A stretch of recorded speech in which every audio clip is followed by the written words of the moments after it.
It's time to bear down. Mike Berman is here to bring you the best of the Bears. There's a Berman. Where? On the Bears. Every hit, every touchdown, every Monday. Berman on the Bears. Brought to you by the Berman Auto Group on the Big 89 WLS. Yeah, you get to see him, in all his glory and the essence of what is NBC5, talking about the teams in Chicago, which have been struggling lately right there at the NBC Tower.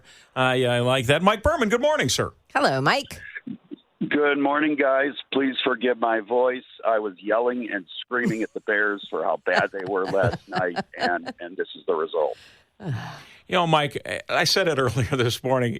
We've just been reduced, and I hate to be this way because it shows you how sports have fallen as far as football in this town. That if the Packers lose, it puts us in a good mood. And the only solace I have to the football season around here is that it's high school playoff time. My Batavia Bulldogs won on Friday. That makes me happy. But give me Hey, there you go. Yeah. There you go. Give me a positive takeaway. So is there anything that we can look at with this game last night and say, okay, is there something to grow on? Is there something here? Does Bagent do things better than Fields? Is there some shimmer of hope? I'm getting out of LA this morning, so that's a fitting question. I'll try and write the script and make up something good. This is Hollywood. I'll try and make a fictional answer to that question. How about Darrington Evans with his first NFL touchdown run and Tyson Bagent with his first NFL touchdown? There's a positive. Okay, I'll go with that. I mean, the reality is, the team, a major moment of like, okay, this is. Everyone was so positive with Bagent's play the week before, and he did play great, and he played okay last night. But this was kind of a moment of reality where you see, okay, against a team with a pulse, and when there's a quarterback on the other side who's not Brian Hoyer, who's 500 years old and bad, this is what reality is. So, listen, I think Tyson Bagent's story is terrific. The undrafted D2 guy getting a shot in the big time, but in the end, he's not a guy who can, in my opinion, he's not a guy who's going to lead the Bears to greatness. He's a guy who's kind of the Band-Aid for the moment until Justin Fields gets back, and we can really get a chance to see what Fields can do down the stretch here.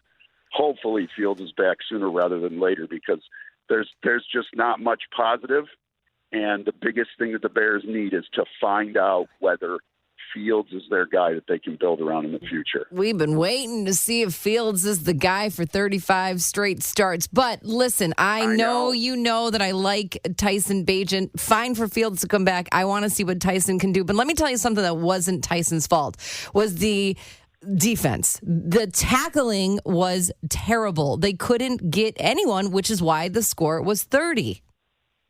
And it was terrible. Yeah. It was. I could not agree more. Perfect word.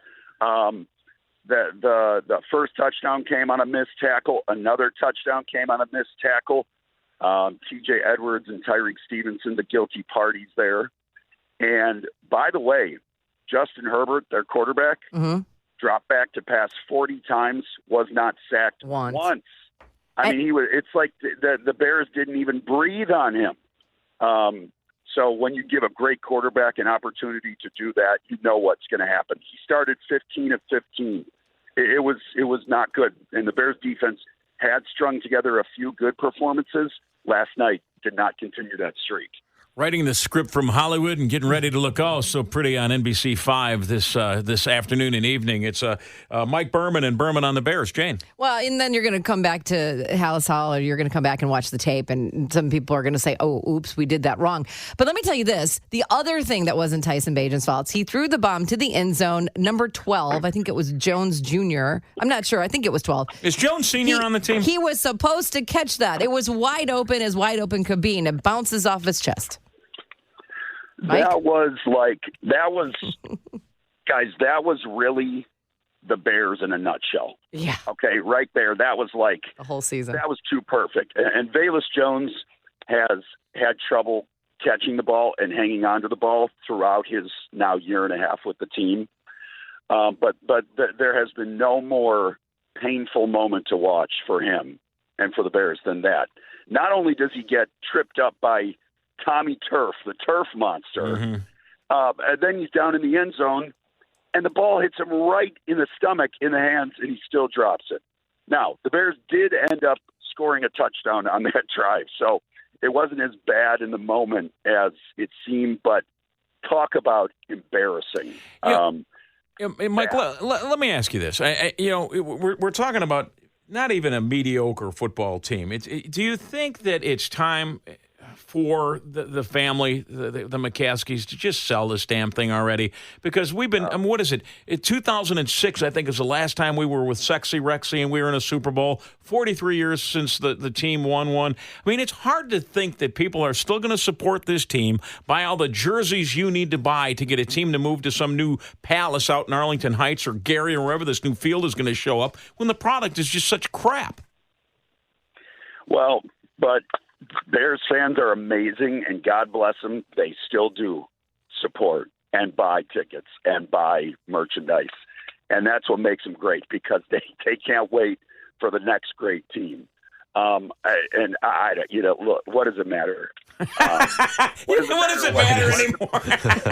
No, I was going to say, what does it matter what I think if they should or shouldn't sell the team? It's not going to influence anything. Right. The bottom line is they got to get things figured out with what are they going to do with Matt Eberflus? Is he the guy to lead this team into the future? His job is certainly in question.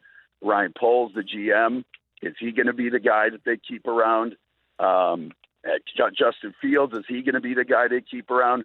Too many questions, guys, with no answers.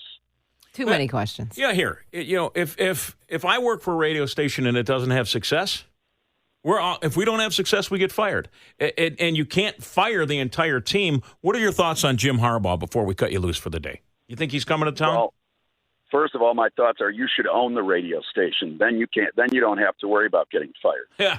There you go. Jim Harbaugh, I think, would be a fantastic hire because he has been a successful football coach at every stop of his career, and he knows how to win in the NFL.